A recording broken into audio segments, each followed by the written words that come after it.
তিনবার আইপিএল এর সুযোগ পেয়েও যেতে পারিনি। আপসেটিং হলে এতদিন তো গলায় দড়ি দিয়ে মরে যাওয়ার কথা। ব্রায়ান বেলার, হারিস ছাড়া ওরকম বিগ নেম বা কি প্লেয়ার নাই আসলে। এখন এটা হয়তো শুরু থেকেও তেমন পাচ্ছেও না বা আগে যোগাযোগ করেন, এটাও ইস্যু হইতে পারে, কারণ অ্যাট এ টাইম 2-3টা লিগও চলছে। আসলে দেখেন, এটা টোটালি ওনার অ্যান্ড ম্যানেজমেন্টদের কল।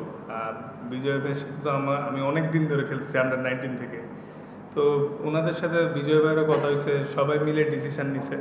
তাই আমার বলছে যে কয়টা ম্যাচ তুমি করো, তাই আমি করা, এটাই আর কিছু। এটা তাদের ব্যক্তিগত বিষয়, এটা আমার দেখার বিষয় না। আসলে দেখেন, স্টার্টটা ভালোই হয়েছিল, পরে 5টা ক্যাচ মিস হয়েছে। এটা যদি 190-এর জায়গায় 150-60 হয়তো ডিফারেন্ট গেম হইতেও পারতো।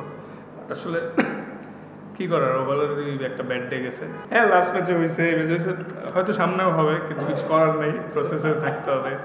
এরপরে আল্লাহ যে কটা উইকেট দেয় সেইগুলো নিয়েই যাই। তবে ইম্পর্টেন্টটা হচ্ছে আল্লাহ যাতে আমার সুস্থ রাখে এবং ভালো বোলিং করতে পারে।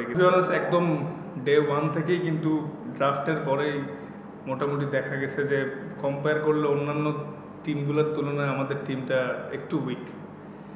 কোয়ালিটিফুল প্লেয়ারের অভাব আছে, বাট যদিও যারা আছে তারাও ভালো প্লেয়ার, বাট কম্পেয়ার যদি অন্য টিমগুলোর সাথে করেন সেই হিসাবে তুলনামূলক একটু উইক। তো এর মধ্যে আরও যখন ব্যাট ডে যায় তাহলে তো বুঝতেই পারছেন কী হয়, ঠিক আছে? তো হোপফুলি আরও 3টা ম্যাচ আছে, 2টা ম্যাচ জিতলে দুইটা ম্যাচ জিতলে স্টিল উই হ্যাভ চান্স।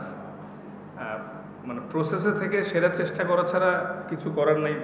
যদি চিন্তা করেন ওভারঅল, শুধু আজকেরটা না, বেশ কিছু ম্যাচই কিন্তু আমরা হারছি।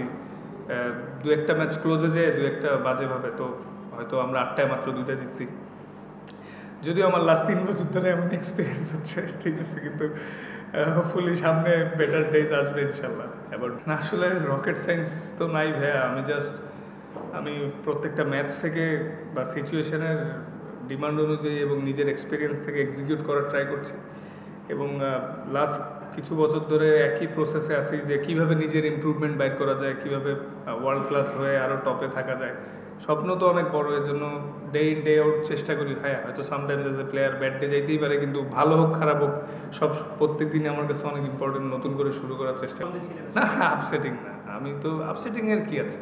সবথেকে বড় জিনিস, আমি যদি আমার নিজের ন্যাশনরে ভালো মতো সার্ভ করতে পারি এবং যেখানেই খেলতে পারি যদি ভালো করতে পারি, অপরচুনিটি অনেক আসবে। এর আগে তো 3বার আইপিএল এর সুযোগ পেয়েও যেতে পারিনি। আপসেটিং হলে এতদিন তো গলায় দড়ি দিয়ে মরে যাওয়ার কথা। তো ওটা তো আপসেটিং না, আমি একদমই আপসেট না। আমার তকদিরে যেটা আছে, সামনে অনেক অপরচুনিটি আসবে। না, আসলে এটা আমি মানে অ্যাকচুয়ালি হয়তো কিছু কেউ হয়তো যেহেতু ড্রাফটে পিক হয়নি, কারোর রিপ্লেসমেন্টে প্রয়োজন হলে নিতেও পারে, সেম অ্যাজ পিএসএল। ওইখানেও এই আসলে ইন্ডিভিজুয়ালি আমার সাথে এখনো কারোর কথা হয়নি, কারণ নর্মালি কিন্তু প্লেয়ারের সাথে ডিরেক্ট কথা হয় না, এজেন্টদের কথা হয়, ঠিক আছে? তো আমার আসলে দেখেন, আমি আমাদের কোনো প্লেয়ারকে ছোট করতে চাই না, কিন্তু কম্পারেটিভলি অন্য টিমের তুলনায় আমাদের টিমটা উইক ওভারঅল। ফরেন বলেন, লোকাল বলেন, লোকাল 3-4 জন মার্কি প্লেয়ার আছে, আমি সহ। আর বিদেশিগুলোও এক্সেপ্ট রায়ান বেলার, হারিস ছাড়া ওরকম বিগ নেম বা কি প্লেয়ার নাই আসলে। এখন এটা হয়তো শুরু থেকেও তেমন পাচ্ছেও না বা আগে যোগাযোগ করেন, এটাও ইস্যু হইতে পারে, কারণ অ্যাট এ টাইম 2-3টা লিগও চলছে।